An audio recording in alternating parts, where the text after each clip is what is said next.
we have begun. Excellent. Welcome, welcome, welcome, welcome, people. Another Black Eyes TV live broadcast for you. Yeah, bringing some good information with my co-host Terry Riggs. UK tour guide to the rest of the world. That's me. Now we're going to begin with the notorious Emerson from the Ancestral Essence. Okay. We're going to break down. Give us a quick view on the topic we're going to talk about before we break down into the Ancestral Essence. What are we going to give to the people? Well, it's really talking about made in England.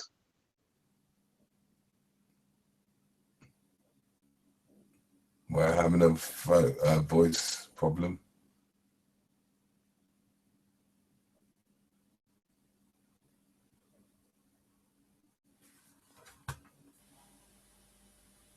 All right, people. Tonight has been nothing but technical issues. Trust me. This thing is something else.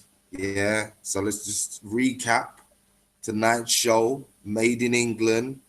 Yeah, with my man Edison from Ancestral Essence. We'll be talking with me and my man Terry Riggs. Big up the people, them Terry. Big up everybody, big up family, big up everyone around the world, big up everyone in the UK, New York, and you name it, wherever you are. This is the UK tour guide to the rest of the world, and we are with the one and only, as I said, we come and repeat itself again, Edison from the Ancestral Essence. Edison, let's speak this to the people again. What was this topic and what was this headline that we was going to talk about before we actually go into this Ancestral Essence? Can you?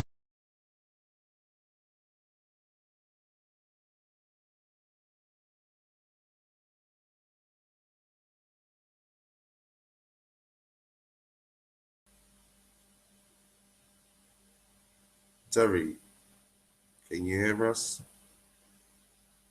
The mute is on the mic.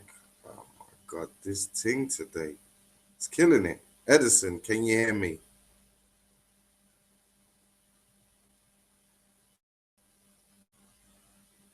Can you hear me, Edison? Can anyone hear me?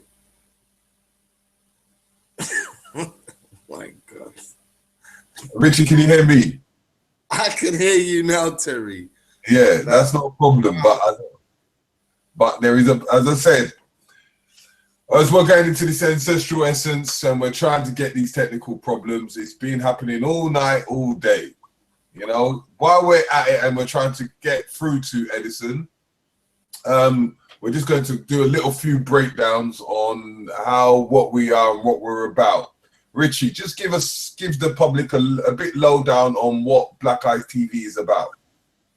Well, listen, Black Eyes TV, information, knowledge, yeah, for the people, by the people. That's black people, that is. Yeah, definitely.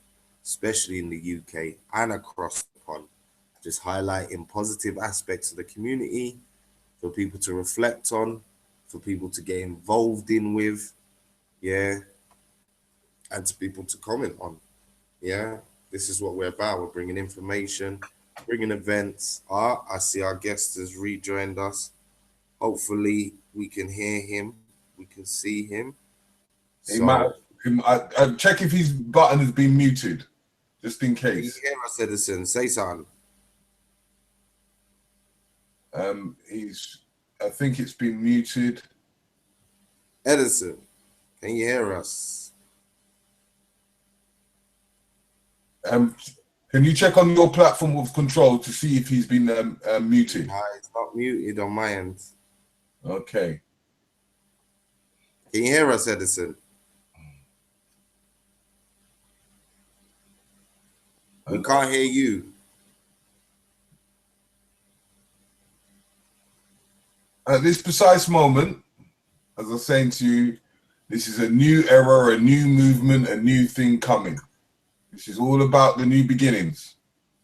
The new beginnings is a platform that helps to other business grow. And this is what we're trying to do. We're trying to do it in the forms of entertainment, forms of consciousness, and forms of business. We're looking for people in business to come and join and do what we're doing. We're looking for people in entertainment to come and join on what we're doing. And we're looking for people in all forms of economical system so we can build our own economy. So this is the major platform that we are trying to do this Black Eyes TV on. So, you know, if you have any messages or any questions to ask, please put it in the inbox. Like as we have the new beginnings and the Black Eyes TV, we've got new things coming on board. We have the things like the Marandina, which you can see. Marandina A. Marandina A. Good vitamins, minerals, you name it, it's in it. We have Marandina B. Good for circulation, good for the blood. When you have the two of them together, it gives you the best endurance you could have. But at the same time, you can have Marandina J, which is able to give you the forms of detox, as you can see. And this comes through the Marandina family. Once you have all three, it becomes a perfect body cleanser with energy and vitamins. Look out for it. And if you feel that you like to have any of these products, from sciatica to cancer, you name it, it helps. It takes in, depending on all the dosages that you want to take. It's got it on the leaflets and on the pamphlets, which it will tell you it can help on AIDS, it can help on asthma, it can help on breast cancer, it can help on variations of things. If you need to know more about this product, please inbox us on the YouTube channel and then we will get back to you. Is Emerson still through? Is Emerson still through? Ah, we got sound, man. We got sound. We got sound. We can hear you, Edison. Well done, bloody hell. That's it. Yes. Tonight's been a mission. I tell you that Okay, right now. You know, as the public are waiting, and we're trying to get to the public anyway, we want to begin again. As like last week, we had the nutritional doctrine from birth, understanding that our health and the mindset. Now we want to come to the UK because we want to do alternatives of Americans and Americans, UK, Africans, and seeing everybody's perspective on the whole African diaspora. So now we're going to get back to this situation, what we was talking about, because it's very deep. I know it's made in England, and we know we need to talk about the mindset of this new generation. Fire away, Emerson. Well, I like to say, well, good evening, good night, whatever time we're talking over around the world. But when we're talking about this subject made in England, you have to appreciate that the children, they're initiated into the illusion at school. So we're talking from the very beginning as little youths. They're actually, their minds have been sort of shaped in a certain way so that they sort of look down on themselves. So if we're going to go in today, we're going to talk about a few of the programs from a spiritual dynamic, the attack that is happening on the youth as well, because everyone's just assuming that all of these children behaving in a certain way is natural. And there's somehow we can sort of talk to them. If you talk to these youths, the one thing you find is they just can't listen. So we kind of want to go into why that is and why it is in the England. These children's minds are not quite the same as the Americans because, again, they haven't gone through the idea of slavery and all this kind of thing. These children are coming from immigration. They're coming from their parents have come over here. So they naturally, they'll have the interest, that kind of fact if they're coming from the Caribbeans, but the children coming from Africa, they all are the same right now. So what has happened? Why is it now they've been here? We've all been here about 40, 50, 60 years.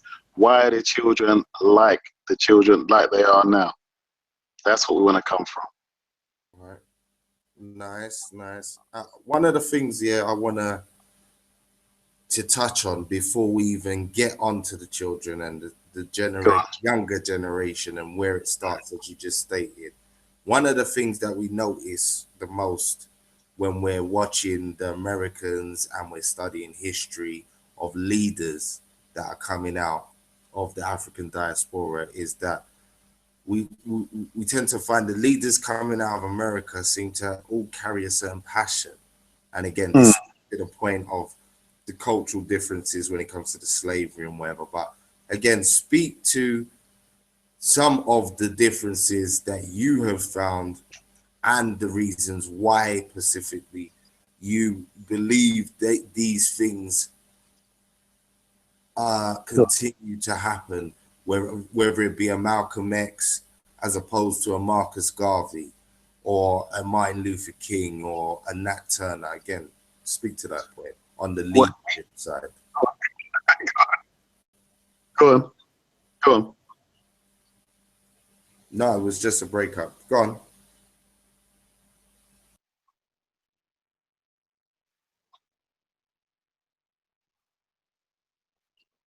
No problem. All right. Ancestral Essence was something I started on Facebook about 4 or 5 years ago.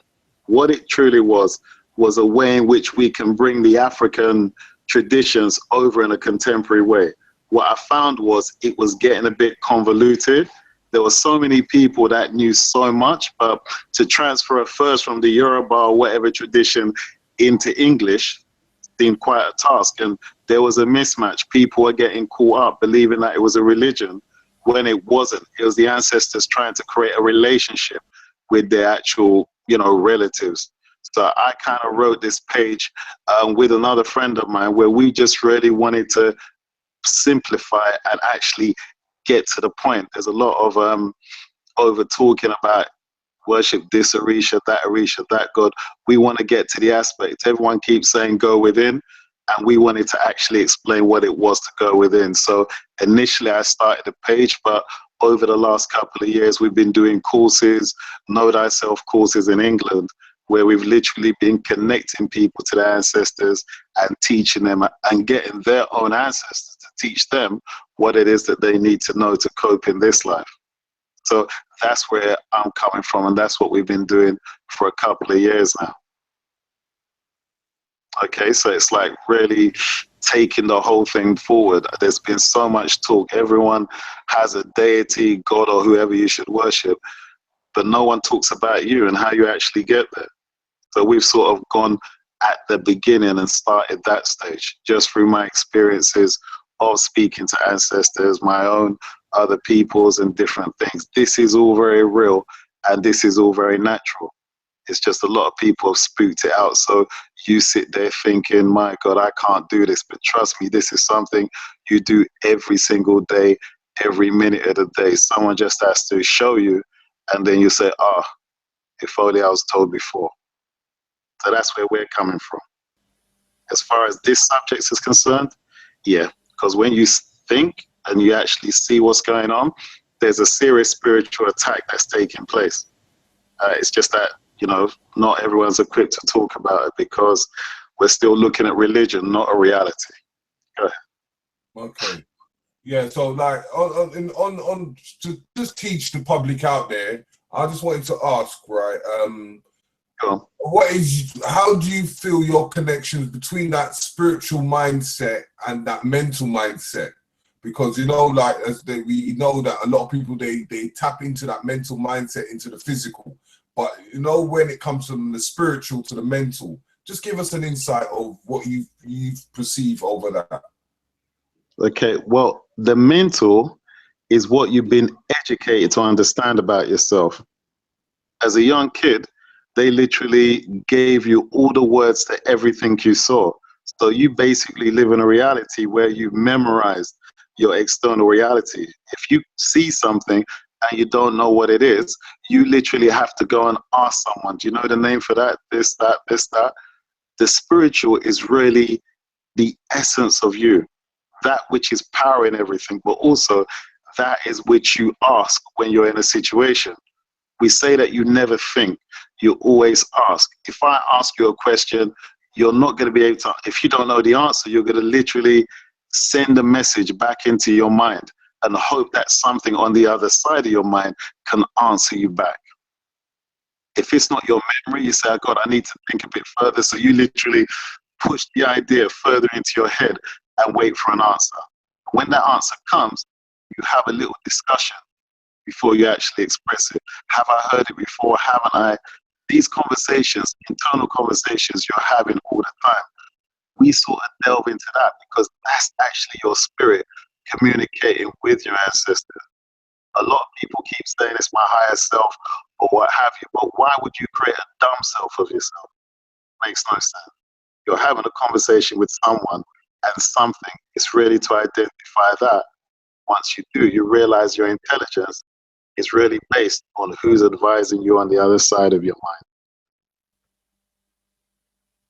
That's the spiritual, not the actual mental. The mental is when you're having to look for everyone else to look for answers about yourself.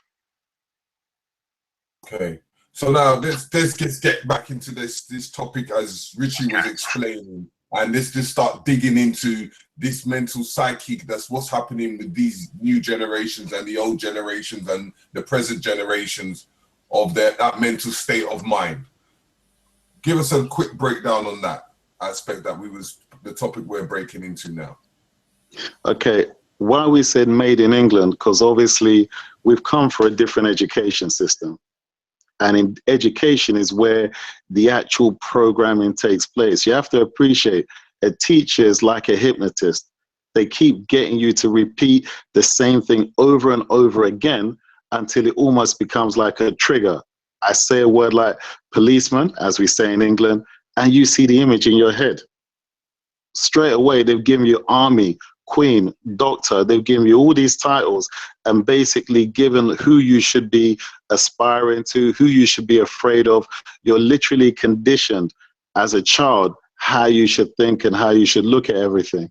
If you want to go deeper, a child is born not knowing the days of the week, but we have our days of the week based on a religious nursery rhyme that God made the world in 7 days. And that's actually officially how they've created time. When you go into the depth of how they've literally created this program by how you look at this world, you realize that all they need to do is tweak certain ideas, and they have like a typical black child trying to prove that he's not less like he's been told he is all his life. You have a situation now where these young boys don't really have nothing to look forward to. This society hasn't catered for them in any way whatsoever. The generation a bit older, unfortunately, we just got used to racism. We got used to basically bending ourselves to our environment. Our tone of our voice changes. The way we speak changes. We learn everyone's culture because we're too afraid to actually express ours in the workplace. We really haven't prepared for this next generation to come and provided any sort of future aspirations for them. So I don't think they're really ready to go back into this world like we have, because they grew up seeing everything and saying, why are they better than us? We came with that fear because we were, new at that time.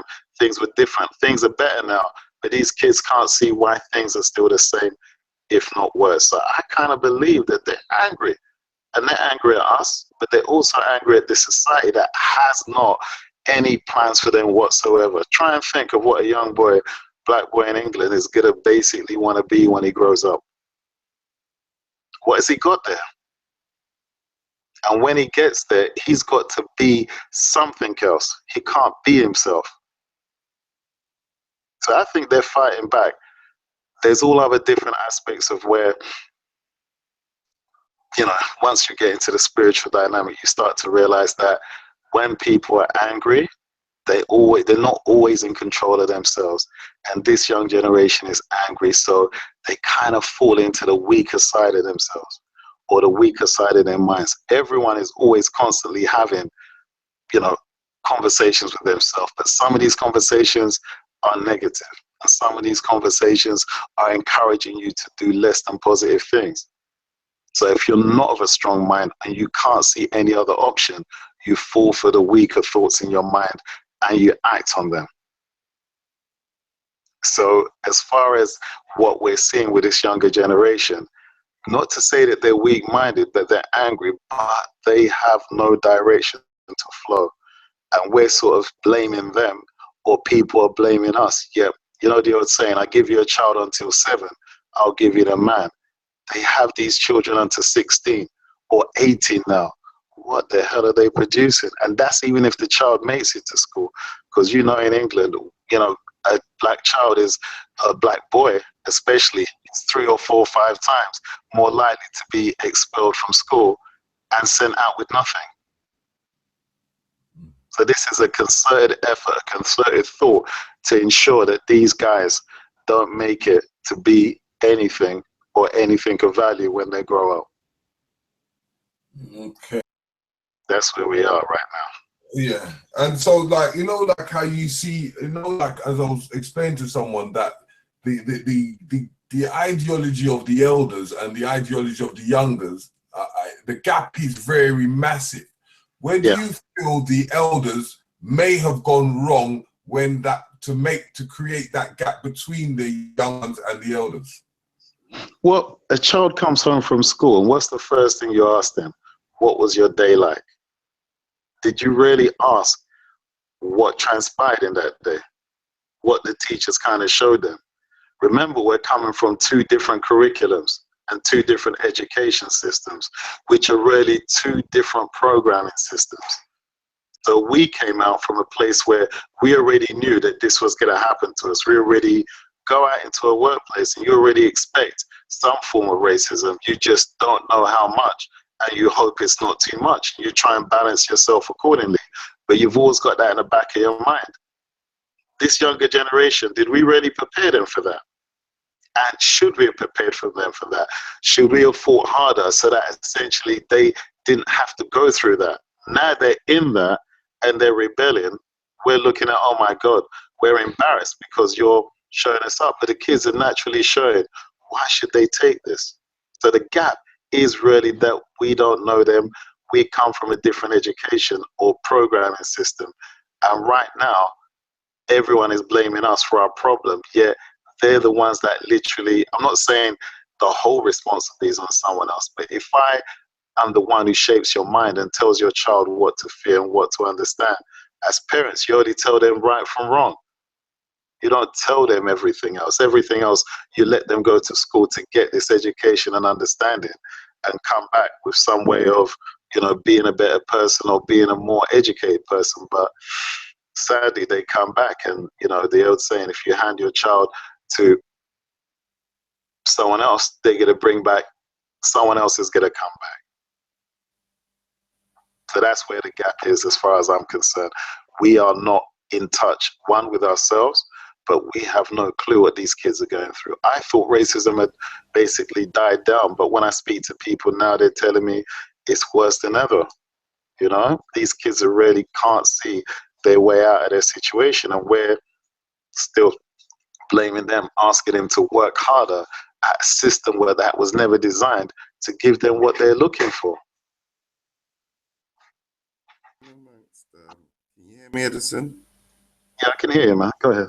Because I'm having real trouble hearing both of you, but Oh, wow. I hope everyone's picking up the information that you're talking.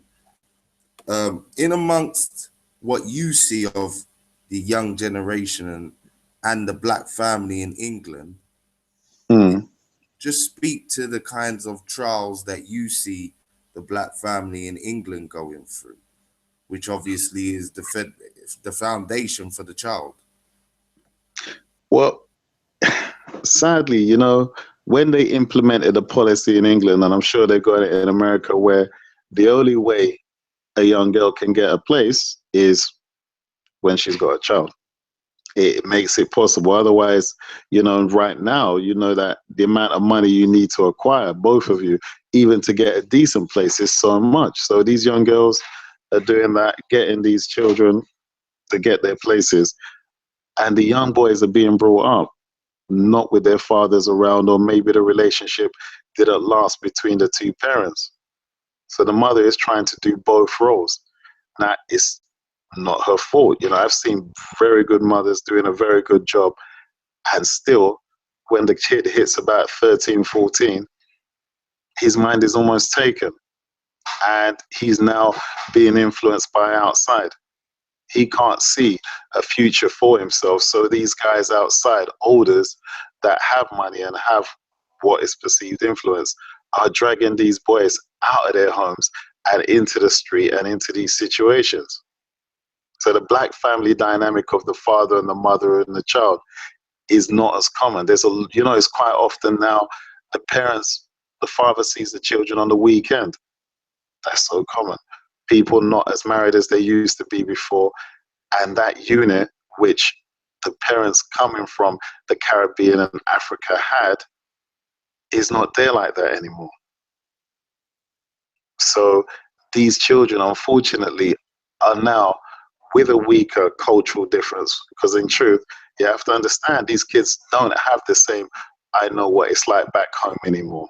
I know what it's like when we're back, what our culture is and what we're supposed to do. Don't get me wrong, there's all this African this and different things where people are trying to make it and bring it forward. There's all the Kemet, there's this stuff, there's history, but the boy just wants to connect with his parents, what these grandparents did, what they did, his initial family history, and that's not there anymore.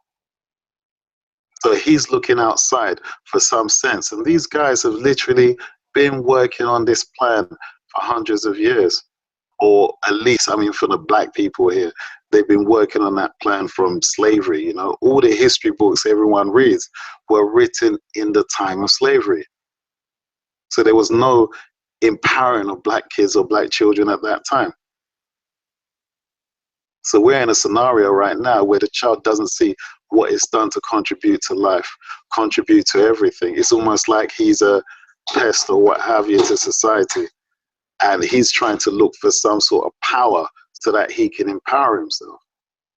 And unfortunately, it's not in the right places and with the right things. There's a load of young boys doing the right thing, getting on and what have you. But unfortunately, our concern right now is that it's all changing in the other way and it's happening in greater numbers. The black family as we know it is more often single parents right now. And the problem that they have is the streets have a stronger pull and say than what they have right now. That's how I see the family dynamic. There is a deeper spiritual dynamic to it, but again, we have to build into that. Go ahead. As we're looking into this, right, and looking at a lot of things that's been happening today, in that most of, like for instance, our children today and their mindset. How would you feel in that form of spiritualness? Do you feel that how people interject in these children today, in like in the form of an example? How do you perceive it? Interacting spiritually, or how spirituality is affecting them? Affecting them. Yeah. Well, unfortunately, we've been left with, I don't want to offend anyone, but the modern religions, Islam, Christianity, and unfortunately, they were not designed for the African mind. The African mind has adopted these situations, but you have to understand, wherever there's slavery, there's Christianity or Islam. People are no longer actually connected to their original selves or their African selves. These kids are not being given any tools or any deeper understanding of how to deal with the situations that they have. How many black boys and girls are being sectioned as soon as they say they hear voices or anything happens in some sort of, you know, what in Africa they would see as a typical situation. Once they express it in England, they're being sectioned, they're being put away. So the spirituality, in its true sense, has answers for these situations that these people are going through. When a child is being troubled in the bed or hearing or seeing things in the room, a lot of people say the child is crazy, but you know, in Africa back in the day, they understood what that was. when the child is literally being in their head. If you speak to people properly, you'll hear that they're being tormented in their own mind. And, you know, they find it hard to raise their confidence because the inner voice inside them is constantly damaging their confidence, is literally telling them they're no good, they're not up to anything, they're not going to amount to anything. Constantly, when we're walking into environments, you find that straight away through education as well as religion, you're told that you're less. You know, the once. Go ahead.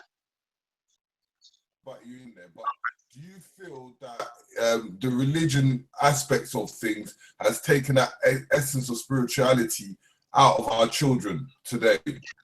In honesty, from the beginning, when they had to do that nativity play, that's when their spirituality was taken away. And from that point, they were given the concept of death, which in Africa, they know that as an ancestor, you carry on. So straight away, the children's natural curiosity to understand who they was taken away. They were told that they're in sin. They're told that they've got to repent all their lives. And they're literally supposed to follow a God that's not going to protect them.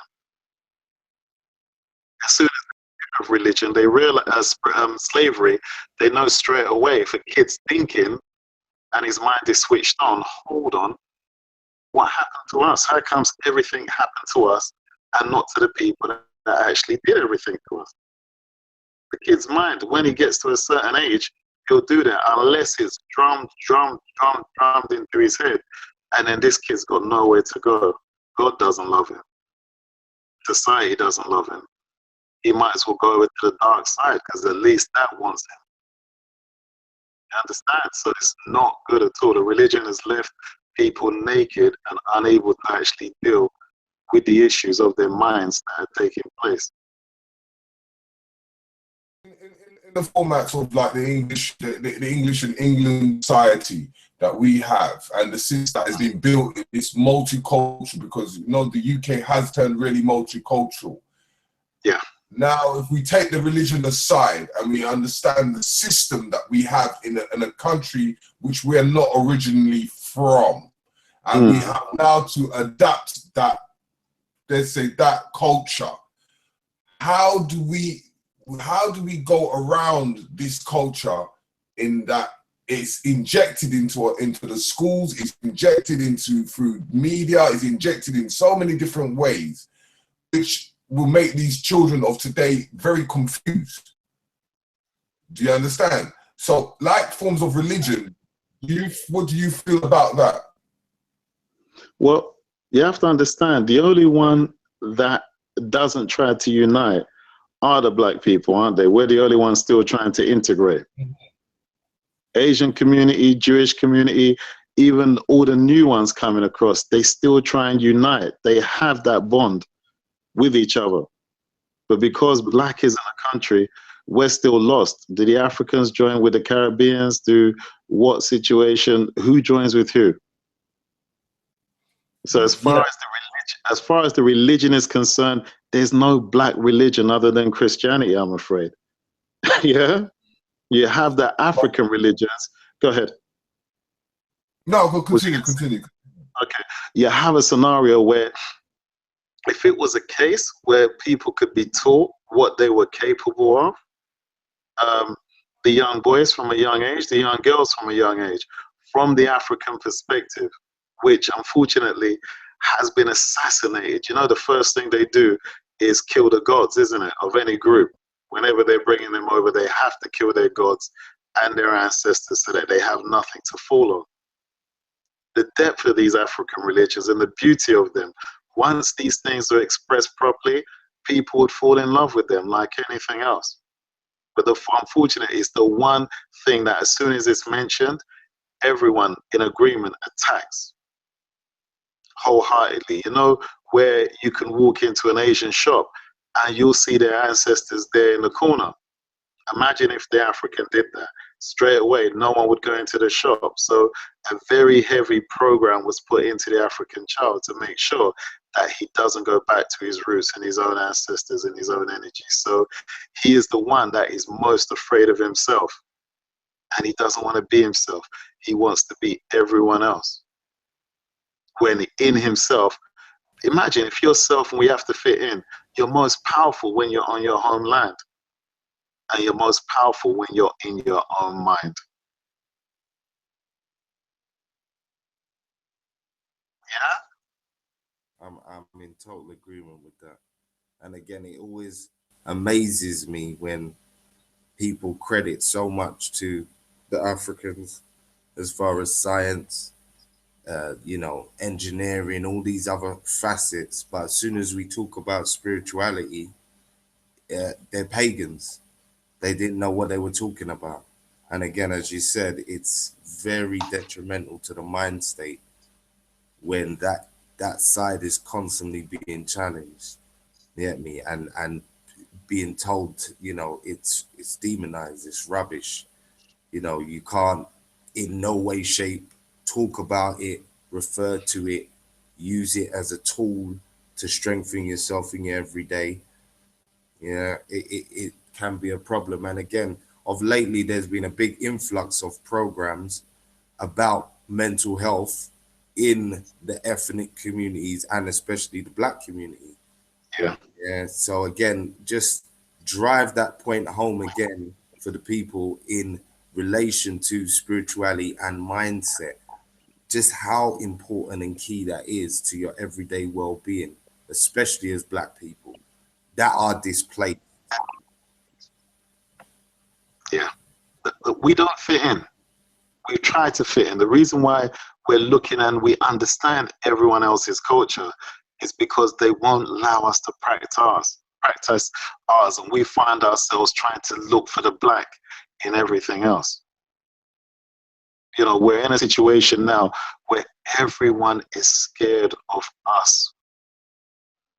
Because as soon as we wake up and tap into our real original energy, the thing is, you have to understand the reason why African religions are so maligned and so spoken of in such a negative way is because of slavery and how it was, where there were revolts, and the revolts were based on people using, be it obeah, be it what have you, they used their own power and actually were defeating the slave masters. So they ensured that the generations of children to come would basically have a negative feeling towards that situation.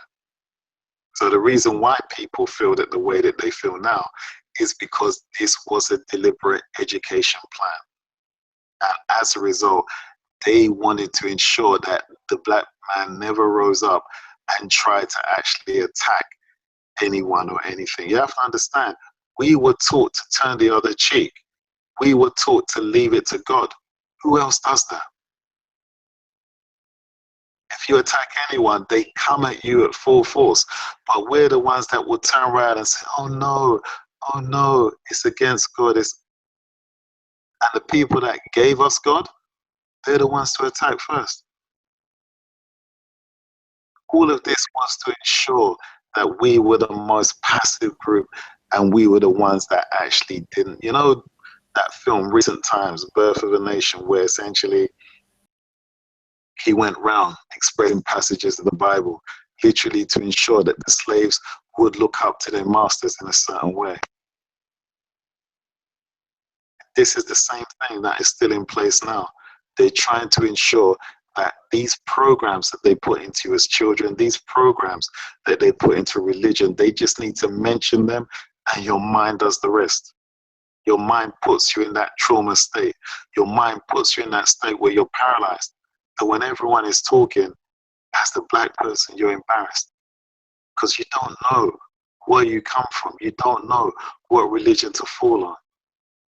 And you have to worship an idea or an idol that doesn't look like yourself.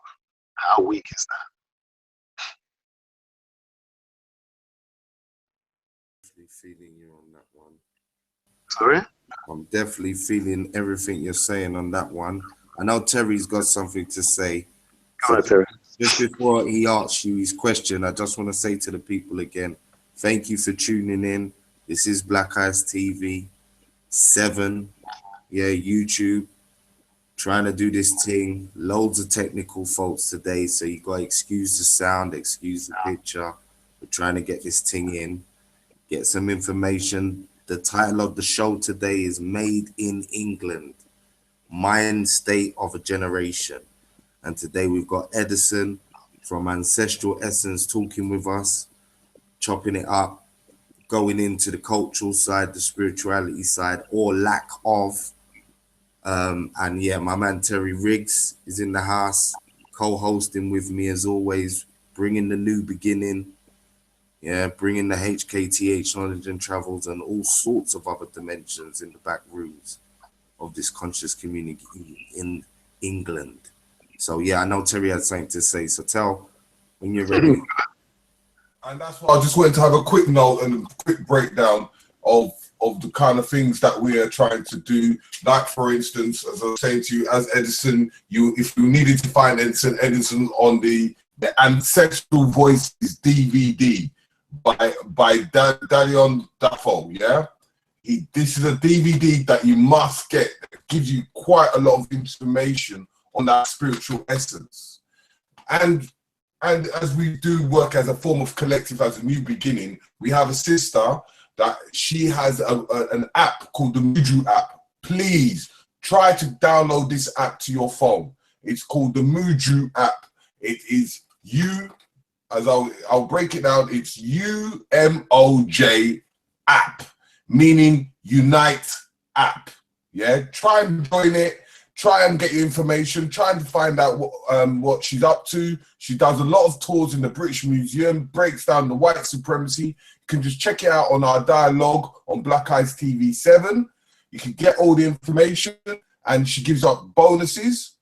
And then we have another aspect that we have Queen Afua coming next week, yeah, which she's going to come down and give workshops and work things, and it's under a business called Love and Unity, which she wants everybody to come down at the Tabernacle, yeah. This is on the 14th. This is the whole day. Look at the presents, and she's going to be on our show next week because she's the next person that we're going to have as we're going through the UK experience, we're going through the American experience, we're going through the African experience. Please come down, enjoy, and have a fantastic time on that 14th. And then on the 28th and the 29th, we're going to have the one and only African liberation. We're going to have top scholars coming down. We're going to interview. Just check out, subscribe. Make sure you spread the word. Share this link. Yeah? Share it with everybody because we need to build the bridges from Africa to the Caribbean to America. We need to move as one community. So on this day, we have on the 28th and 29th, you need to check out, right, on Black Eyes TV 7, which we will be filming. We will be interviewing, yeah? So please come to these events. Follow us. We are moving. Our train is moving. We're working as one community. The UK is now beginning to uprise. So please, people, come to the events, come to the shows, come to our TV station, and don't forget, we've got a sister company called Titans TV.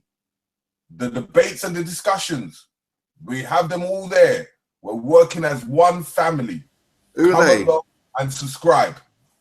But anyway, Emerson, I need you to kick it off again because we need to go in to ask you a question. Are you there, Emerson? It looks like Emerson has gone again. So people, let's get back to what we was talking about. You know, at the end of the day, as Richie's here and the Black Eyes TV, we're trying to move into the more technology. We need your help. You understand? If you can able to donate or help us in any form of situation, if you have any events that you need to be filmed, we are there. If you need any events that needs to be streamed, we are there. If you need any campaigns from the advertisement, right, from the beginning to the end, to bring your event to the public, we are here to help you in doing that. right? This is about the UK and the UK uprising, so we can work with the powers of America, USA, the powers of Africa, and the powers of the Caribbean, and the rest of Europe and the rest of the world. So, as we're still trying to get this thing, and we have a little bit of technical problems once again, as I said, Richie, give them some information about what you know and what you're about. Come on, Rich. Listen, big up, people. Big up, big up, big up. As I said, today's just been a lot of drama, a lot of technicals.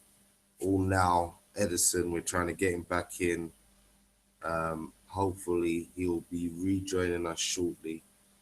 But again, just like Terry said, we're just trying to highlight different aspects of the community in the most positive light possible.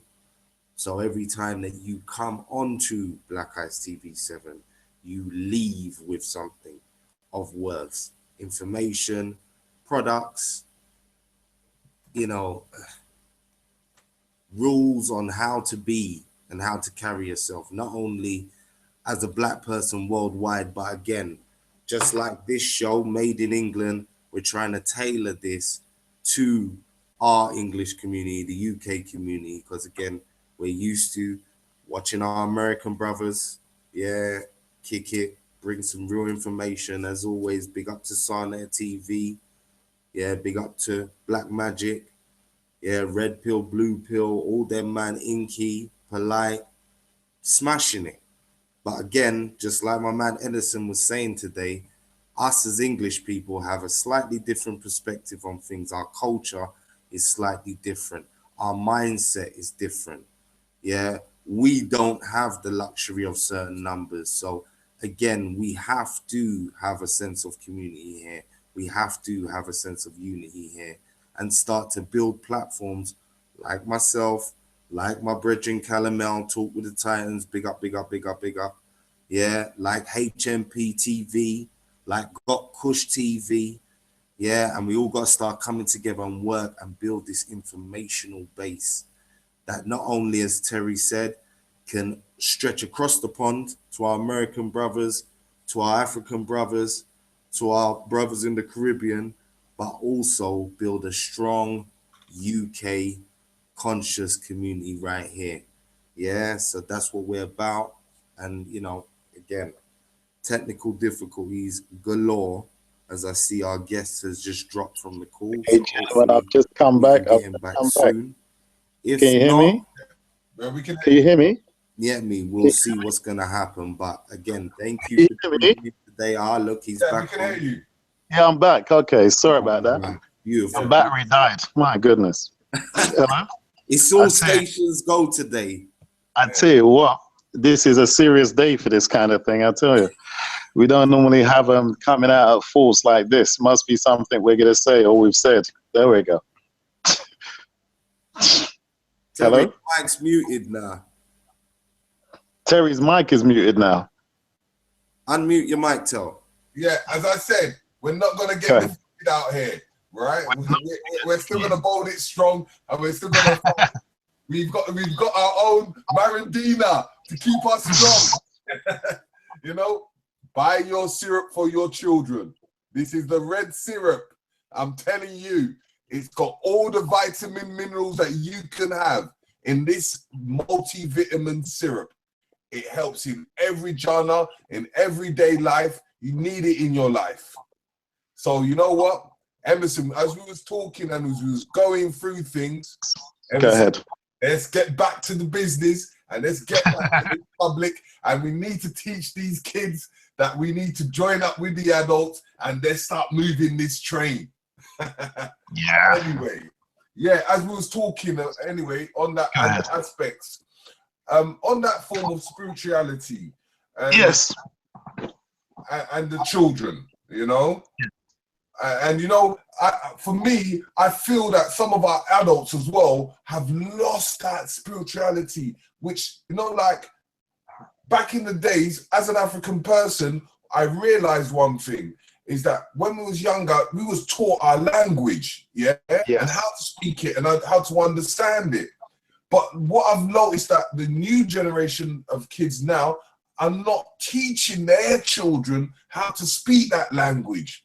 But I'm looking at it in that format, but that's in the physical. But in the spiritual, I feel the same thing again. But I don't know how you see it and how you could explain it to the general public. Can you hear me, Anderson? Yeah, we can hear you. Yes, the most important thing is the language that you speak. Yeah, because the language is an expression of your life force. The problem is, if you're speaking in someone's language, you're actually using their words to express their actual images. You see, all language is a way in which you name certain physical objects. It's just a naming thing. That's all you're ever trying to do, create a label. But there's a way, and we teach in our class how you speak your own original language. And this is where you connect to your actual spirit and you start to speak in that way. It's not quite the church is speaking in tongues, because this is something which is actually controlled and which is coming from you. But there's a way in which you can actually, the thing, what you said about the African languages, they were the languages that these people spoke in their bones. When you say God, you don't feel anything. If you say Ogene or Rumina or all these different words, you feel a different buzz inside you, because these were the languages that your ancestors used, and it was still in your bones. That frequency is still there. That power is still there. The reason why religion has such a powerful hold is because these people are repetitively using these words and pushing them into their actual physical system. You don't realize that sound, when you can hear your voice, the first thing, as soon as you can hear your voice, that's not you. You can't hear something which you're creating. You're the creator of that sound. And when you're speaking in someone else's sound form, you're actually promoting their energy, not your own. When you start to speak in your own energy, your own life force is coming through. So at this moment in time, when we started not teaching our children to speak our language, because we were embarrassed, we didn't want them to actually sound like they had an accent. We wanted them to sound more English, so to speak.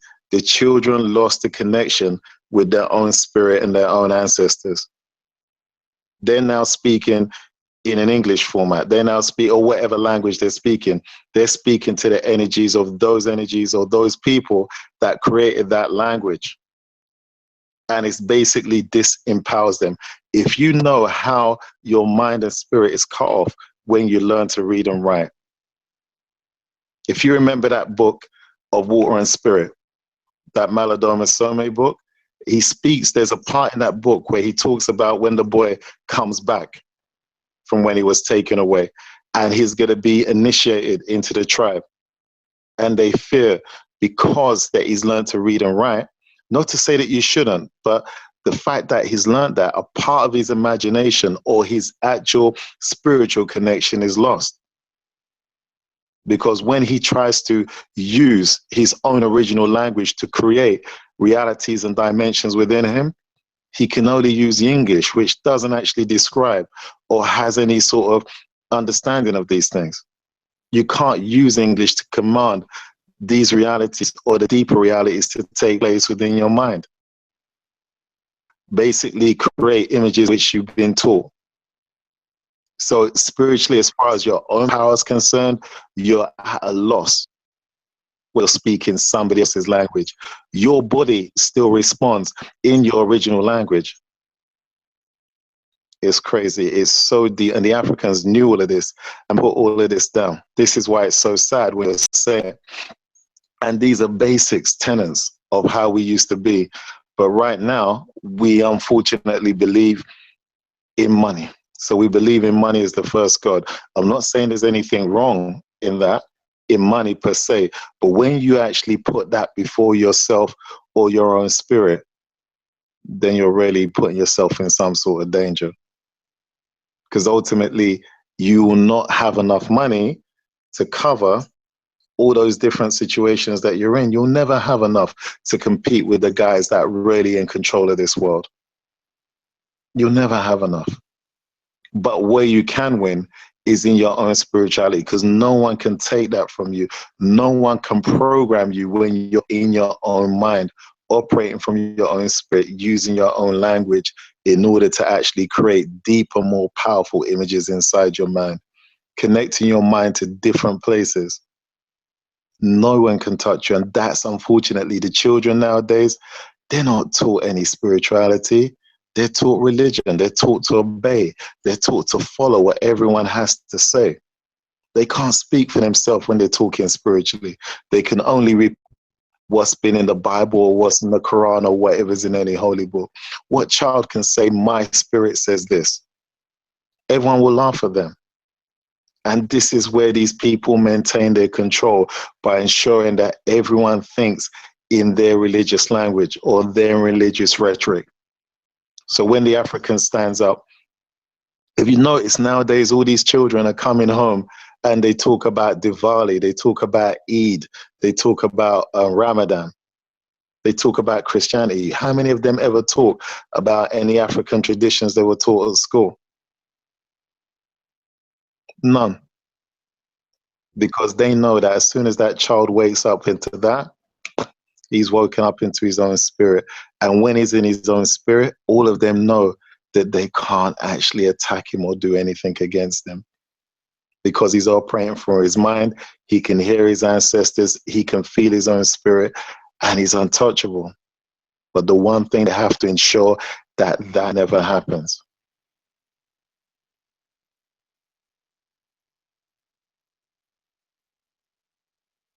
Has he gone again? It's like the gods are trying to seal us down. They're trying to fight us down.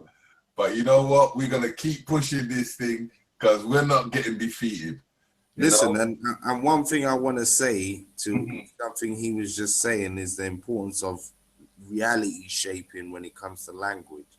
Because again, he touched on it earlier when he was talking about revolutions taking place based on, one, maintaining your form of language, and two, spirituality, or first, maybe even spirituality and the language simultaneous. And if you don't maintain those facets, how hard it is to keep up your jab in amongst this drama that you find yourself in day to day. And that's what I kind of find out when this is how they hit your mental psyche, because you know with that kind of stuff, you gotta understand that most of everything that we do or what we go around in this lion's den that we're based in is where I find that we're in the biggest problems in that situation, where it tries to remove you from that actual spiritual essence of your family. And that's where, as I said, like for us, we need to bring that essence back in that format where our families need to start re-educating what we was teaching from the day off, when we was sent, some of us were sent home to learn that language, to learn that form of spirituality and embed that in us. But I find that we are missing a lot of it because we're now diving into that European paradigm. Definitely. But yeah, as I was saying, like with Edison now, as we're getting a little problem. I just want to speak to the people out there again, once again. On the 14th of May, we've got the Love and Unity event, which is going to have entertainment with Queen Afua. It's going to have Community Hero Awards 2017. It's going to have a lot of business workshops, investments, children's activities, loads of stalls. We're going to be there. We're going to be filming. We're going to be interviewing. We want our people that are around us to come down so we can interview and ask their perspective of things. And the people that are even on the chat box right now, you know, I want to give you an opportunity to gain a free ticket. If you know how many years Queen Afua has actually been around in this business, and you can say this to me on the chat room, you can win a free ticket. But you've got to give me the precise amount. So this is the time to get a free ticket, family. You know, we're out here to help the people, and we're here to help the people move forward. You know, and sometimes if we could open up the doors to every event and make it come in free, but the reality is it won't be viable. But if we see a door opener, we try to help you out as much as possible. So if you know how many years Queen Afua has been in this conscious community doing her work, give me a figure and you can win a free ticket. But anyway, as I say to you, we've got another event with the Anthony Broder, yeah, on the African Liberations Day. Once again, big event, 2 days in Birmingham. It will be at the St. George's Community Hub, Great Hamilton Road. We're back. Birmingham, B193JG. So on the May the 29th and the 28th and the 29th, and Anthony Broner will be in the Mahat Center on the 26th. Make sure you reach. He's going to drop some knowledges from the Nile to the Mississippi. It's going to be a massive event roadblock. Please check these things out. Check out these scholars. Let's help these scholars to get to where they need to be. As Emerson, our godfather's back again. I'm back. And let's just come back to this breakdown. Emerson, Okay. can you hear us, brother? Yeah, I can hear you. I'm sorry, the battery on the phone is low, and I'm trying to, the video is taking a bit more power than I thought, you know? So we just keep on managing. As long as you got patience, I'll keep trying. That's how it is, you know? Well, people showing love for you in the chat room so far right now, I'll tell you that. Thank you very much. So, yeah, much appreciated for all the effort. And thank you again to all the people that are supporting us and trying to stay tuned and bear with all these technical faults today, yeah? It will get tighter. The shit will improve. But nobody can fault us on the guests that we've had so far. First show was Cold Cheese Tarak indoctrination, yeah, on nutrition from birth, yeah, like big things. Now we got Emerson from Ancestral Essence speaking to us on the mind state of a generation and being made in England, cultural differences. And just before you got cut off, you was going into the shaping of reality through language. Yeah. And obviously how that impacts on spirituality. And you make some good points. And what I was gonna ask you to do is just touch back on the importance of how key that is when it comes to resisting your colonial powers that we are fighting. You understand? When it comes to language and spirituality, how key is that? Well, you have to, well, it's hard to appreciate because, again, the one thing they don't teach you is what you need to know. The thing about letters and words, people don't appreciate that each letter is a picture. It's a hieroglyph in itself. Okay? You have to understand that these guys were so clever. You see, in Egypt, you saw a picture that told you the story. But now we're taught words, where each letter is a separate picture. You have to see a child learning to read and write and how they have to learn to draw the words and say the corresponding sounds. Now, if you go into the old Kabbalistic and Kabbalah stuff, they'll start showing you that each letter has a corresponding, not only frequency, it has a corresponding element connected to it. And it's designed to start from a different part of your body when you're actually pronouncing it. There's no surprise that the letter A is A, because you actually have to breathe to say it. And these words, these letters all have a special significance. So when these guys put all these letters together, it actually creates a spell which will basically arrest your mind and put it in a certain space, in a certain place. A word isn't just designed by accident. These guys have worked out how that will shut you down. It's incredible. Again, we don't know because, again, they're just given to us. So when you're speaking somebody else's language, with each word, with each sentence, you're shutting your own mind down. The guys know what they're doing. When you start to speak your own language and your own spirit, you'll create different words for different sounds. You know the classic story about how the Egyptians used to call a cat meow. Connect with the actual essence of the cat so that they could start a dialogue. We just label it cat and we've lost our connection to it. But that word wasn't designed by accident. It had a certain frequency to put us in a certain place. Your own language, you literally are at the mercy, and your mind is at the mercy of the language that you're speaking. If you don't appreciate that you're in a game, and the game that you're playing is just to find a way to communicate with the other person, and you can only think in that language, imagine how easy it is to shut you down, that you never actually become what you're supposed to be outside of what they designed for you. They've designed your mind. Look, their first line of defense of controlling you is inside your head.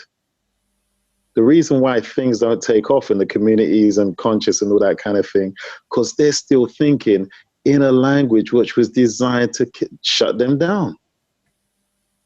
As soon as you want to communicate and start all of this stuff off in English, don't get me wrong, everyone's going to hear it, but there are paralysis words in that whole language, which again will shut you down so you don't actually move forward.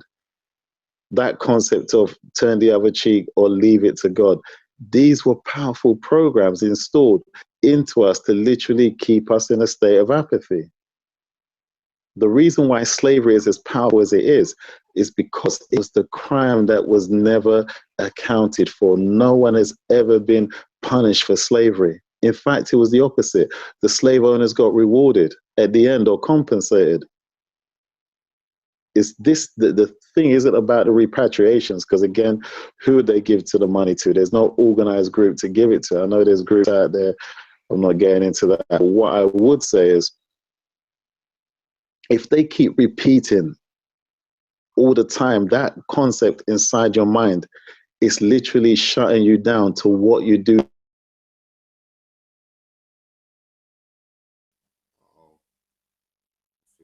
Experienced another technical difficulty.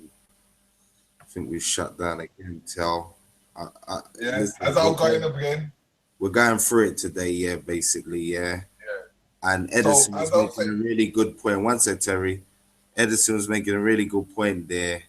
Again, just before he got shut down. Hopefully, we'll reconnect him as soon as possible. Where he was just talking about, again, the mental lockdown through language. It's very important, and again, hot topic in the conscious community in the Americas, and someone who we highlighted just recently, Sarah Sutanseti. You can see his videos where he's actually talking about the Metanetra not being deciphered. Again, a lot of people have weighed in on this because I think it speaks to this very point of, if there is no Metanetra, then there is no language, there is no transference of certain information, thoughts. And I think this is one of the things that's caused that to be a very hot topic in the community, and a very key topic when it comes to the mental lockdown of Black people. Hopefully, when we can get him back, I want to ask him about the cultural differences, as he touched on slavery, as we perceive it here in England and our American friends, if we can get him back. But I know you had something to say, Terry. Say what I'm just saying that first most, I'm just asking anybody that's got questions in the chat room, you want to ask him any questions, just type the questions out and I would ask him. So that is open there, and I'm watching the chat room. So anything you need to say or need to ask, just put it into the chat room. And once again, if you want to win a free ticket to the Queen of Fua You got to tell me how many years you've been in that game. And then secondly, as we always promote all our black businesses as much as possible, we have a big, massive shop that we always shop and get all our products, our certain things like the Shongai stone that you need to charge yourself up to take away all that power and that electricity and all that things around you, your computer, the radiation, that them Shongai stones, you can get it from Sister Ivy, from the Ankh Wellbeing. And this is in number 10 Adelaide Grove, Shepherd's Bush, London, W12, OJJ. If you need to call her, her telephone number is 0208 743 1985. Her mobile number is 078 27232 546. I repeat it one more time. 0208 743 1985. That is her shop number. If you want to follow her on her mobile, it's 07827 232 546. And you can check her out on the ankwellbeingcenter.com. It's in Shepherd's Bush, Adelaide Road, off the Uxbridge Road, not far from what we call the KFC nasty shop, because you can't eat that crap around there. And if you want your healthy products, your beauty products, your clothes, your books, you name it, she's got it. It's the one-stop shop, the Ankh Wellbeing Center. Just ask for Sister Ivy and she will break everything down. Even if it comes to the health and the herbs, and even if you just want your beads to put around your neck, she has it. Yeah? Big up to Ivy. Big up to Ivy every time, yeah? That's where Black Eyes TV started. Yeah, that was where I got my first bits of footage. So definitely big up to Sister Ivy. Big up to the Ankh Wellbeing Shop. And hold on to my chain, please. I put on reserve. Hold it, please, Ivy. Yeah, she will have that there. She's always got it there. I was there today and she said she still got it. But anyway, let's just do a little breakdown before everything comes back. Anyway, on that kind of mental mind psyche, you know, there's some people out here, right? That I just find that it's very weird, you know, how they perceive themselves and how they do things. And you know, like on the perspective that, okay, these children of today and the way they're thinking, don't you think, right? When we was at them youngsters' age, we were doing similarities. What do you think has changed, Richie? The biggest change for me is, again, the parents' mindset. I think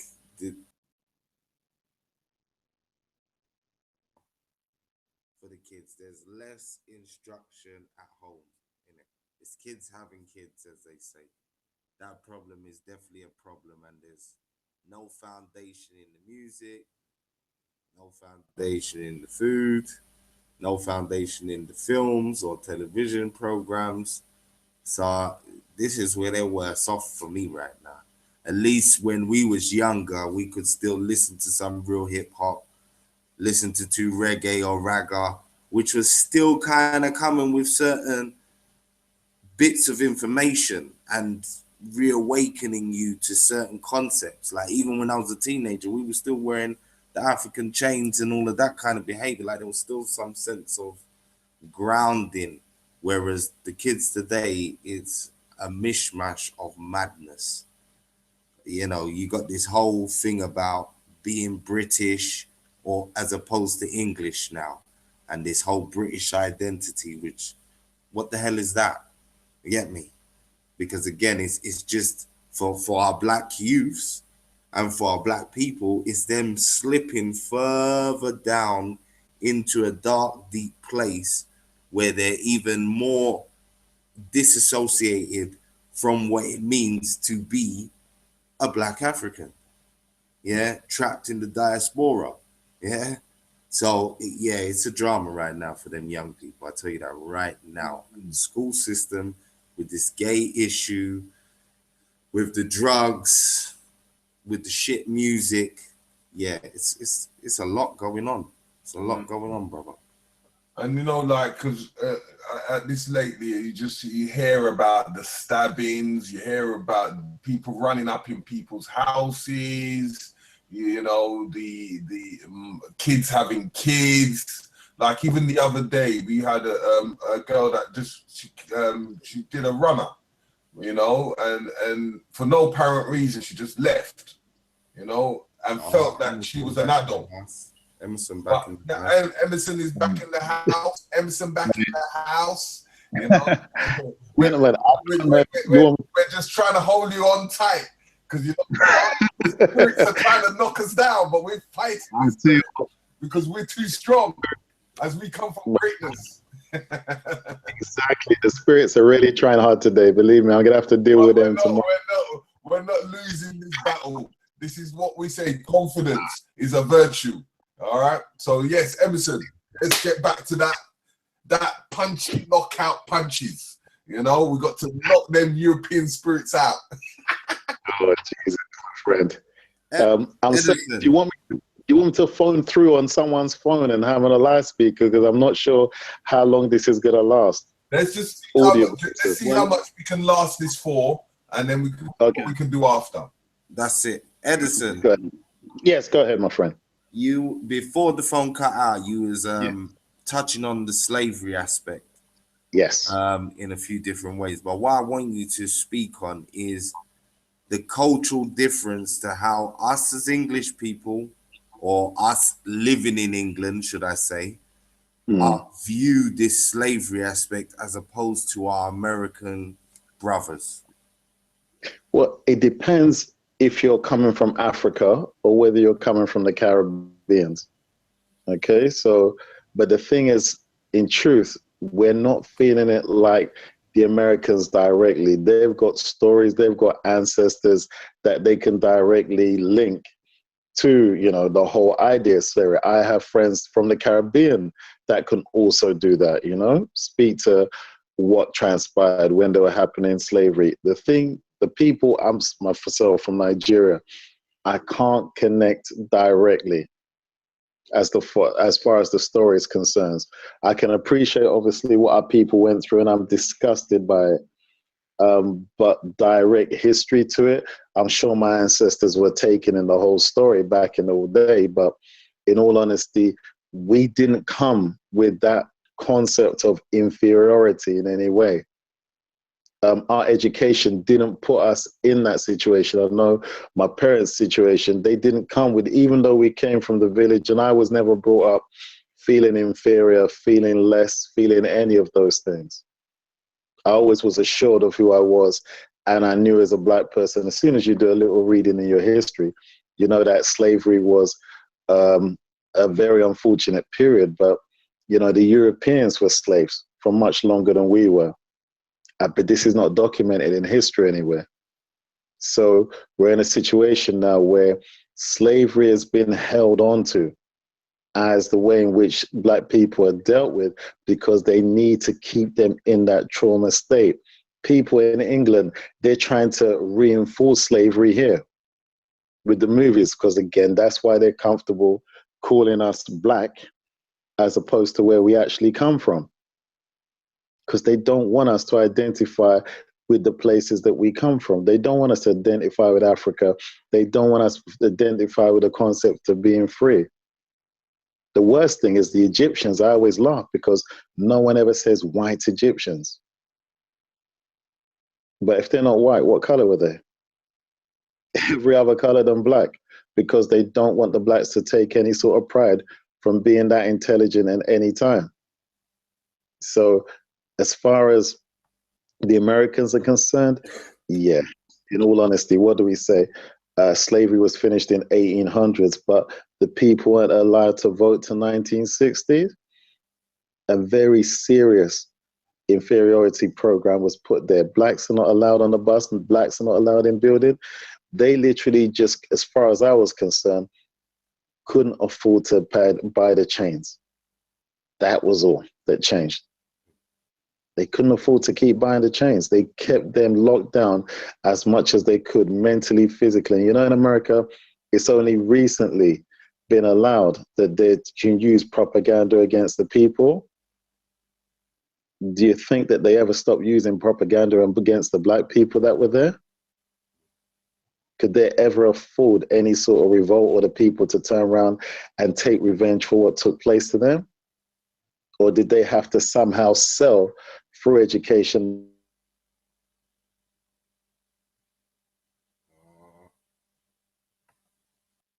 We've lost him again. Terry, you there? Unmute your mic, brother. Let's do a recap on what he was just got flowing on. Just do a little quick breakdown. Well, again, you know, just before he got cut out, he was pointing out the differences that here in England, obviously, our cultural reflection of the slavery aspect is going to be different because, again, unlike America, they have descendants that are I'm back. Was direct. I'm back. Sorry about that. Go ahead. So I was just summarizing your point quickly, but now you're back. Continue. Let's not break your flow. Continue. No worries. Yeah, being at America is basically, as my son would say, a project where people went over and basically, you know, what happened to the natives is well documented. The land was stolen. And that concept of stealing from those people, because I don't put it down to a color. I'm not one who says white or black or anything, because the guy who's next to you or lives next to you, he's not in control of the armies. He's not in control of those situations. The people that everyone really wants to get at, the people that are really controlling these situations, nobody actually approaches them. Everyone leaves them alone. They're attacking the people that are being told what to do. So in America, in England, the real powers that be have almost put in, there was a movie back in the day called RoboCop, where they put in a program in everyone's mind that they didn't really attack the people that were really in control. And it's the same thing now. We're all arguing amongst ourselves when the real people who are actually in control are sitting there ensuring that we keep doing that amongst ourselves and never actually uniting. And even if we unite, who do we fight? We don't know who to fight. We're still fighting the guy next door to us. Who we could fight him till the cows come home. It won't affect the people in control. We have to identify who's in control. We all know, but we're all too scared to say, because again, that's where real power lies. And if you want to play in their game, you're going to have to be subservient to them. But once you actually get back into your spiritual game, proper spiritual game, not spiritual in the pursuit of money. Some people, if there was, I had a laugh with someone the other day. They said, when are my people going to come back from religion? They say when religion runs out of money. That'd be the only time. Otherwise, we'll stay in that thing, hoping that we get paid like everyone else. And that's really the problem. We still are looking to get paid financially when the people that can print money, can you actually compete with them? You can only compete with what strengths you have. Our own spirits, that original intelligence that created the world, created everything. That is where we got to find our strength. If the young guys were walking out with that confidence inside them, they could still go on to create what we created or what people created in the past. If they're walking out with that inferiority complex and all they can think of is making money, then they're going to still stay poor. They're still going to be poor mentally, spiritually, and physically. It's not going to happen because they still have to go and ask the people who put them in that position for a chance or for some money. So we're in a situation where I say spirituality is at the beginning of everything. So at the end, it's going to be the way in which we solve what we need to solve. And if these children are given an opportunity to learn what they are, you know, when you're young and they say, what do you want to be when you grow up?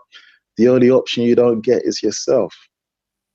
You get every other option to be something you don't control, but you never get to be yourself. From that point, you try to be everyone else. And you fail miserably because you can't be anything other than yourself. You can act very well, you can pretend very well, but you're never actually complete it, and you have to go and look for some other aspect inside so you can fulfill yourself. So we're at a situation right now. We need to get back to the power that we have, because that's the power that built everything. Everything is based on, there's a reason why the ground is black. Built on that. Yes. Yes, Emerson. So yeah, on that aspect. This touch on the forms of the elders and their mental psyche, and the way, as I said, some of these elders were taught some of these information, but where do you feel it has gone wrong between them youth and the elders? There's I said it was the education system, because the education system teaches the children not to listen to their elders unless they have money. A poor man can't make sense. You understand? Emerson, Yeah? I gotta say, the people want to see your face, brother. I'm trying to, but if I move this phone, the phone's gonna go. That's what I'm trying. All right. Just so the people understand that, yeah, he has to keep it there, yeah, or else he would be having it more on his face. All right, continue, my brother, continue. Yeah, so we're in a scenario where the elders, unfortunately, in the African spirituality, look, there's so much knowledge, so much power, so much wisdom. There's an aspect of them that has sort of lost faith in the young. That's one aspect of it. That's not the majority of the aspects, unfortunately. There's an aspect where they've lost faith in the character of humans nowadays, especially the black people, because we're so seduced by money. Everything is about money nowadays. So a lot of the traditions, whereas when I started out, my first teachers, they said, look, we've got to teach you because we love what we do. And if we love what we do, we can't see someone with potential and understanding of this, and we ignore them and let them go. It's like you basically you're seeing a flower and you're seeing another flower similar, and you're saying, well, you know what, I love this, but I don't love that because it hasn't got this or it hasn't got that. Because someone has got money, you can't say you don't want to treat them or teach them or help them. But now we're in a society where they say, if you don't pay, they won't say.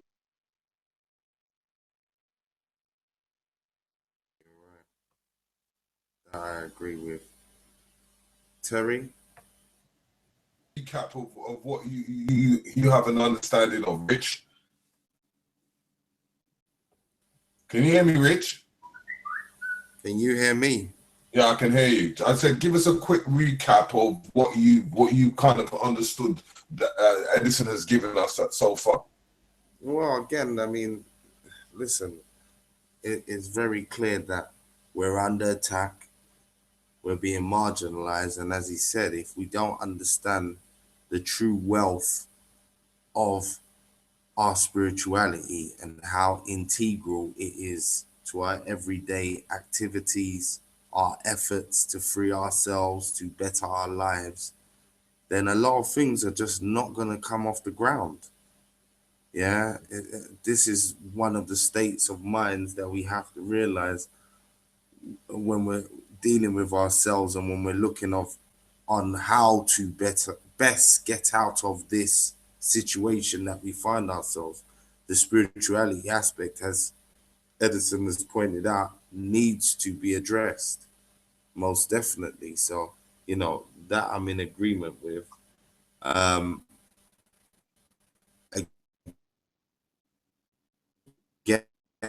I want to say thank you for issues. I want to say thank you to Edison as well for bearing up under the stress of trying to keep it together. Yeah, big up to Terry Riggs as well for supporting the show and supporting me in the co-hosting of this and trying to just get this information out there to the people. I don't even know. Edison, are you still there? And so he's often going and often going, but we're You trying know our what? best. Yeah, at this point, I just, as I said, I just want to say to the people, then thank you for supporting us. And, you know, we will always make sure, regardless of the technical difficulties and whatever else is going on, that the guests will be solid. Yeah, the guests and the information that will be talked about on the platform will always be solid. Yeah, and And please share the link, share it with everyone, share it with the family, share it with your brother, share it with your sister. And not only that, hopefully by next week, we should have Queen Nafua live on this show, and we will be talking to her, and we will be wanting to break down a lot of things and have an understanding, as we always have one subject that we always ask our people that we interview about the heart and the heart ceremony. And if Emerson comes back, we got to ask him that question. But yeah, Queen Afua is going to be here next week after the Titans TV. She's going to be there. Then she's coming straight after. She's coming straight to the Black Eyes TV. And we're going to be showing a lot of information, a lot of videos. Please share Black Eyes TV with everyone, because this is going to be the newest platform out of the UK that is going to have a broad mind of different topics and different information. You know, we're going to have different types of people, even like the things that we got some secret information that's coming out on certain groups of community, from the youngsters to the elders. There's so much things going to be happening. Please don't miss out. Terry, you got people in the chat room trying to answer your question for that Queen Afua ticket. Yeah, and at this precise moment, 47 years is not right. So you need to keep on asking and giving me that right number, because if you give me the right number, she came last year. You're close to that 47, but you're well off. But if you give me the direct question and the answer, I will tell the winner that they've got that ticket. And right now, I haven't got a winner. So, yes. Yeah, the Queen of Fua. Before we wrap up as well, Terry, give them your details of where to get the products that you've shown earlier on. Yeah. Where to contact you directly. Of course. For the books. And let me just give a little quick breakdown. We're developing some new attributes of forms of delivery, which we're trying to work as in a form of economical system to help the new beginnings, for the new beginnings to help all organizations. Now we have a system where we're trying to work in forms of distribution with people of products. So if you have products out there and you need help to distribute, yeah, our businesses can able to help you under that banner of the New Beginnings. The New Beginnings is a form of community-based business, which helps as a form of an umbrella company to people of creativity. So, and if you have that products, as we said, we can work on both ends of your business. We can able to source, like for instance, shea butter in its rawest form. We have even one thing we call Moringa Gold. You see it? Moringa Gold. Right? Moringa Gold. By one source of company that gets it from us straight from Ghana. It has all the parts of the plant. I will read it out to you. It's got the leaf, it's got the bark, it's got the root, and it's got the seeds. It's got everything that you need from the moringa put into one. It's a very good supplement that you could put into your smoothies, you could put into your your drinks, your food, no matter how you want it. So we provide it into its rawest form from the beginning. Then the second side of things is people that make their products, yeah, then we can do in the form of wholesale, yeah. We have products like this. It's a 1 tablet detox, 12 hours of agony, yeah. This agony will clean you out. You know, this is the cleanser. You don't need that pipe that they tell you to stick up in the places where it's going to hurt. But if you need to contact me personally to able to deliver products to you or anything you see or like, right? Because we can deal with books. We have books like the one and only, The Destruction of Civilization, yeah, by Chances Williams. This is a good book. We sell these books. We sell all different types of books. So if you're interested, you can check on Facebook, Mr. Terry Riggs, Mr. Riggs, or Terry Mr. Riggs on Facebook. You can check me on Instagram, HKTHOLA. I repeat, HKTHOLA. Now, if you need to contact me, you can call me on 07930143228. To the American counterpart, it's +447930143228. I repeat, 07930143228. If you need tickets for events, you need tickets for any sort of other places to go to, give us a question, because we are the main hub. We work with everybody in the whole African diaspora, from the United States to the UK to Europe, Africa, back to the Caribbean. So any information you need, even on the Black History tours from the museums, we have a fine lady that has her tours. She breaks down in the white supremacy in the British Museum. We have Robin Walker, we have Oyinka, we have Tony Warner, we have the BHS, the what do they call it? The Black History Studies. Yeah. So we have different organizations that we can work with and different organizations that we can deal with. Yeah. So if you need any help, we are here for you. So just interject that this is a community. This is a new beginning. This is a transition. Black Eyes TV 7. Awesome. So big up to everyone. Sorry, Terry. You finished? Yeah, continue.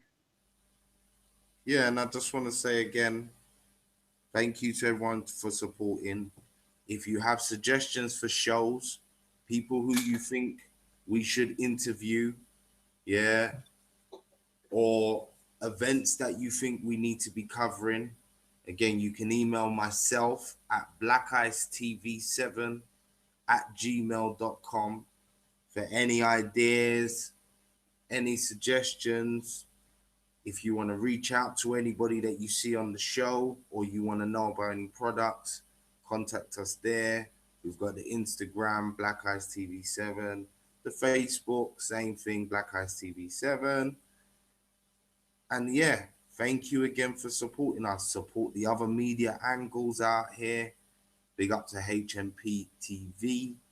Big up to Got Kush. Big up to my boy Callum, Talk with the Titans. Yeah, big up to Sarnetta, big up to Black Magic, yeah, big up to our American counterparts.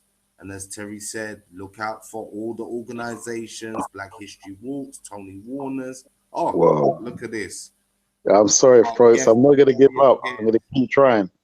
Yes, So, we're not giving up. We're just keep Hold on. fast. Hold fast, Emerson. I'm gonna come back to you just 1 second, and you're gonna take us out at the end of the show. Yeah, now that you're back. But okay. Yeah. So Yeah, yeah, I no mean, worries. Well, all I'm saying to the people then is basically, yeah, support us.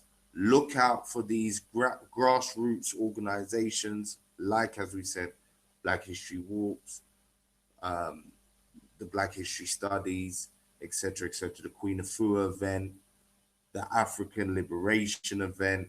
All these things will be coming up, and they will be exclusive interviews on Black Eyes TV 7 YouTube channel. Go there, see interviews, Ronco Rashidi, all sorts of people on there talking, giving information. I can see my boy Terry. What's that, Terry? yeah, just got a quick note, quick information that just quickly ran in. On the same day of the 14th of the Queen of Fua, there is another tour going on in the British Museum with a young lady that helps us out on some of the tours that we do. And it will be on the Sunday the 14th at 2 p.m. meeting point at the British Museum.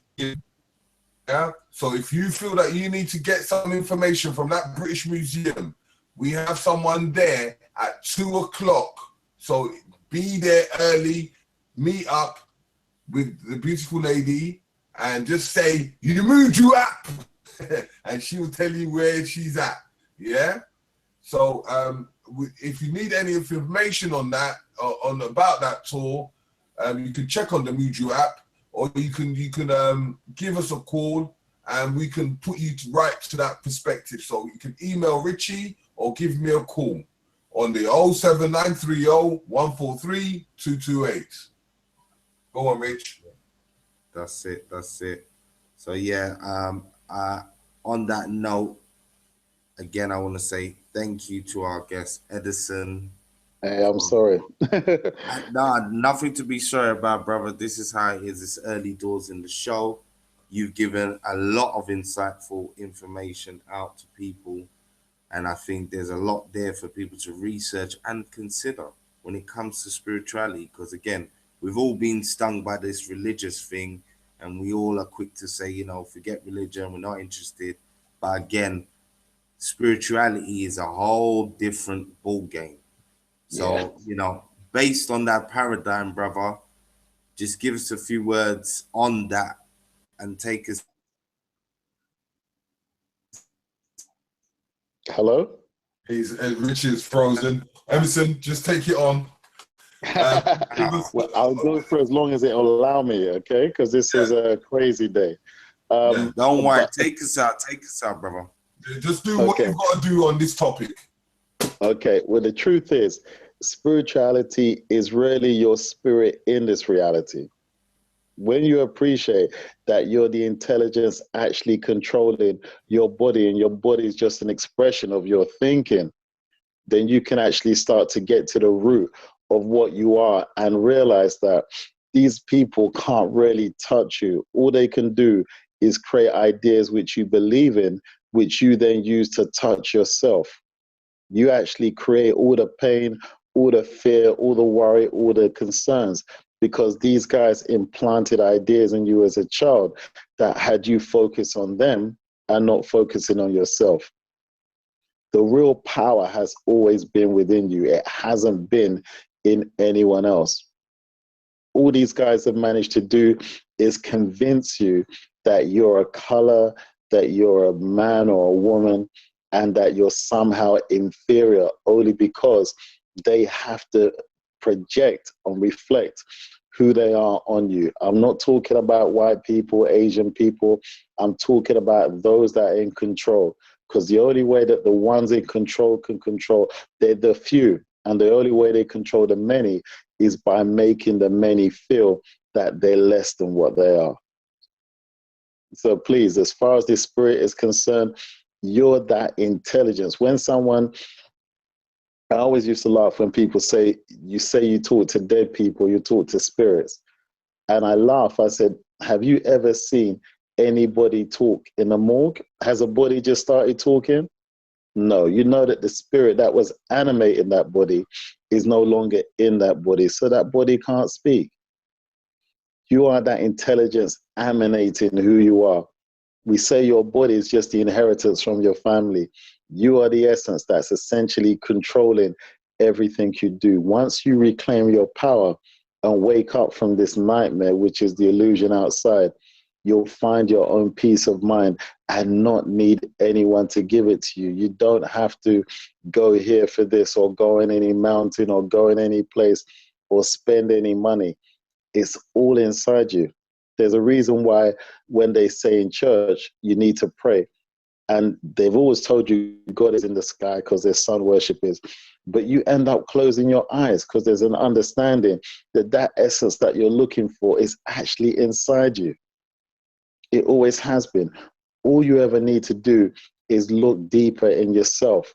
And once you find that person, there's ways of doing it. Nothing is impossible. And when you start to realize conversations that you have, reasons that why you feel emotional, the way in which anger and all these different emotions and sensations run across your body is the way in which you're generating your experience in this reality. Spirituality is really just the way in which your spirit navigates through the story that you see outside of your eyes. You have so much more power than they've led you to believe. We always say that you don't need to call on any external God. You don't need to call on anything, because if you sit down in a chair and don't get up, nothing's going to happen for you. You have to get up and do something. You have to get up and be something. You have to get up and try something. And once you do that, essentially, then you'll realize that you were the energy doing it all along. You had to make that decision, and then your body done whatever your spirit told it to. So it's nothing about all this religion where someone is trying to get you to worship. You're not supposed to worship anything other than your own self. Not in an egocentric way, but in the sense that you're calling on the power deep inside of you to come out and basically resurrect yourself to yourself. If you're not trying to do that and you're trying to buy yourself, well, guess what? There's not enough money in the world to buy yourself. You constantly have to keep looking for it to try and find some reasoning. We do need some economic stability, but we need our own money. And as far as this illusion's concerned and how they've designed it, the reason why you can't think out of the box or you can never truly gain some perspective is because you're using someone else's program to evaluate your reality. In Africa, we never had 7 days of the week. We had 4 or we had 10. Our psyches were designed in a totally different way. We come here now, we could never catch ourselves because we're not actually controlling what's taking place. So we need to strip everything back to the basics and get on with that. If the children were taught as they were designed, they would find their own selves, they'll be more comfortable in their own skin, as opposed to being in somebody else's skin, which doesn't fit them. And they can't actually rectify or balance themselves because they're chasing a dream. That is not their dream. It's one being imposed on them so that they cannot feel inferior to the education that was given to them. So as far as spirituality is concerned, it's simple, as I said, your spirit in this reality, gain your power back. And by doing so, you'll not need to worry what the world is doing. You won't care who they're bombing or what they're doing, because you'll realize that's someone trying to get your attention because they need your attention in order to have any value to their life. A racist or anyone prejudging someone else only does it because they have no confidence in their life. They need to sit on somebody else's in order to raise themselves. Such a person is just weak by actually needing to attack somebody else. Once you're comfortable in your own power, you just don't care. You really just don't care anything about what anyone else is doing, because you realize you're navigating your ship. You're navigating your planet. You're navigating your spirit. And in reality, once you've got control of that, they've got nothing on you. No one's got anything on you. So in truth, as far as Made in Britain, we're really talking about how these people have programmed a poor child's mind from when it came out of the cradle. And they want to keep taxing that child and putting it in trauma until they put it in the grave. Because these guys need to maintain power at any cost. We know that we could never harm any other race or any other group's children. We couldn't do that. It's just not in our nature. And I don't think it's in the average person's nature either, whatever color they are. However, there's some people that are so scared of losing control, there's nothing they wouldn't do. And these people are the ones that are writing the songs that we sing as our life stories. So in that sense, all I can say is, yeah, people, please follow what these gentlemen have been saying. Please look for us on Ancestral Essence. We're doing courses where we're trying to teach people how to reconnect with themselves. But the whole concept is we're trying to empower you. It's not about us. I don't want people coming to me for years and years. I want to show them how they get the tools to connect with their own people, or really just connect with their own mind. Because once you realize the conversation you have every day, all the time, before you utter your mouth, you think about what you're going to say or have a discussion. Who are you speaking to? Who are you discussing it with? The ancestors have always been there.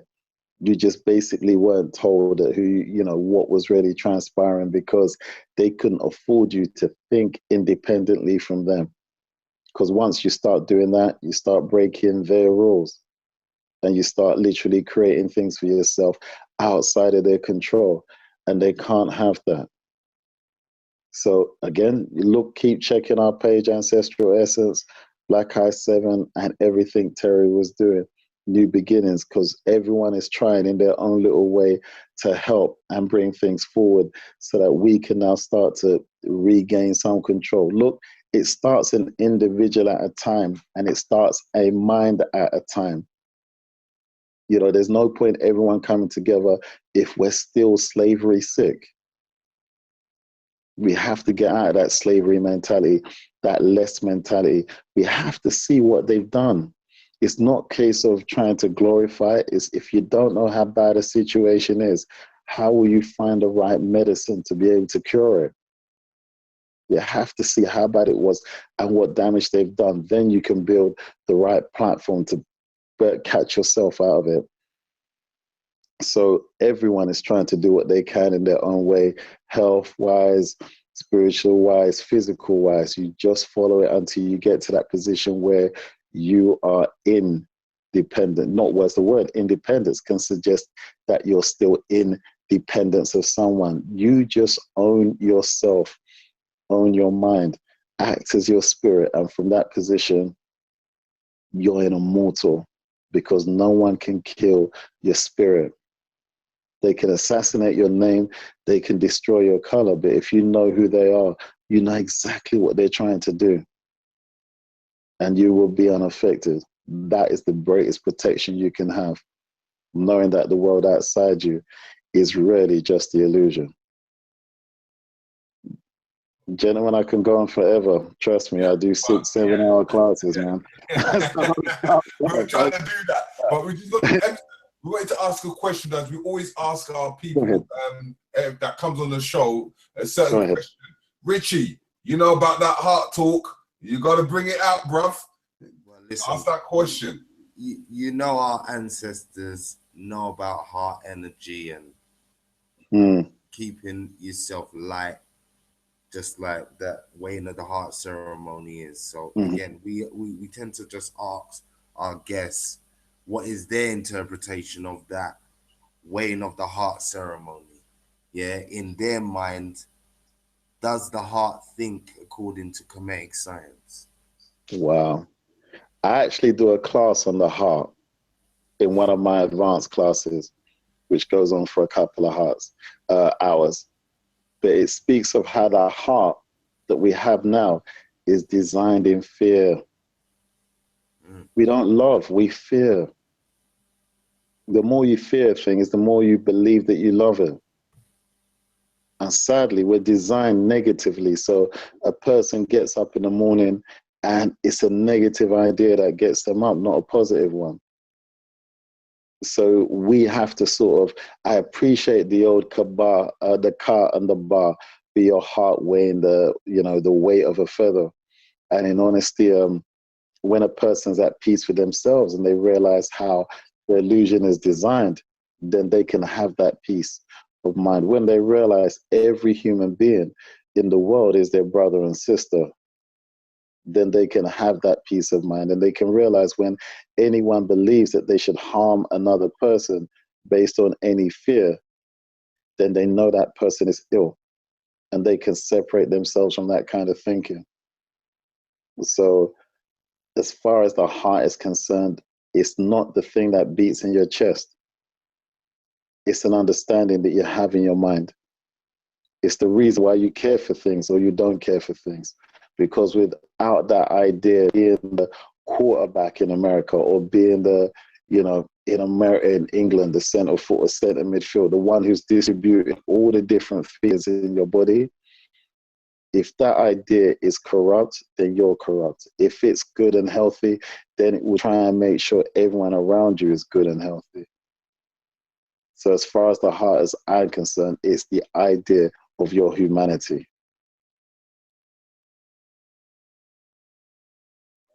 Okay? Thank you for that. In the chat room, I've got somebody asking for the link to the courses. For you to just talk about the what side? The link. Oh, the link. No, you just need to go on Ancestral Essence page on Facebook and scroll down. We're going to start a new set of courses in the south of London, he says, South London. And I'm trying to set up an online thing. We just done a course in Manchester, so we're going to start moving around England and go to different places. So it's really a case of watch this space. Hopefully in the next couple of weeks, we got details of the different courses that we're going to do. They're over 7 weeks, and we go in from the importance of the ancestors, how you connect to them, how you use your ancestors to start clearing your aura, to clear your spirit, to clear your actual energy inside, how you clear your home, because there's so many energies lurking in your bed, in your house, everywhere, how you start to do that. We speak about your spiritual health and how your illnesses are created by intelligent energies. You have to understand, if an illness wants to survive and it's intelligent and it's alive, about how you deal with that, because if you don't kill the life force of the illness will carry on. Just wait for a day when you're weak, and then it will come back and start to control who you are. We talk about the sexual energies as well that are transferred to people when they meet another partner, what actually really takes place and how the energies meet. We also do a class on the power inside you, how each organ inside you is alive and is an intelligent being. If everything in you happens in the dark, only your mind needs light. Everything of you is intelligent enough to do what it's doing without actually needing to use eyes to do it. So that's an intelligence you no longer control in your mind. And the last week we deal with past lives and spiritual debts. it dropped. Edison, he's still there? All right, Terry. From next week, we're going to have Queen the Fool out. We've got 4 areas that we're going to cover. We're going to cover about the event, the love and unity, and what the event's about and the presence of it. Then we're going to talk about the Queen of Fua's Wellbeing University in London. We're going to talk about the well-being and health and consultations that she's going to provide. And then on the topic of that day, we're going to continue what we're trying to build on this aspect of that health and that spiritual reality of the modern society, you know? So if you're out there and you're ready for it, we'll have Queen Afua speaking all that kind of stuff. And at the same time, if you can find me at a certain event tomorrow, you may be lucky to get a free ticket to go to that Queen Afua. But you've got to find me first, and then you got to tell me, as I said, how many years has she been doing this thing in that health and well-being? When you come up to me and you say to me X, Y, and Z at that event, because I could be at many events throughout this week, or catch me on the radio stations. I'll give you a clue. I'll be on Slam Radio on Sunday. I'll be doing competitions on there. So watch out for my space. So if you want a free ticket, follow me wherever I am at and give me that answer. And you may have a free ticket in your hand. So Rich, let's get back to business. As we know, Emerson is trying and we're struggling and we're fighting. Well, listen, I think at this point, what do you back think? with us, Edison? No, I think he's still out. Listen, I think at this point, I'm definitely want to bring Edison back and do a more in-depth and coherent interview where we don't have so many technical problems. Again, thank you to everybody for sticking with us. Thank you to our guest Edison from Ancestral Essence. Big up to my co-host Terry Riggs, joining me again, doing his thing. New beginnings, transition on the rise, no matter where you're coming from, showing you the pathway that's best for you. Black Ice TV 7 in the house once again, bring you the information. Watch this space. We're going to have other great people on. Yeah, having a laugh, trying to do this thing. Yeah, big up to my other media platforms. Thank you again for tuning in. Thank you to our guest. Yeah, and we will see you on the other side. This is Black Ice TV 7 signing out with my man Terry Riggs, co-host, New Beginnings, Black Ice TV, partnership, run things. You know how we do.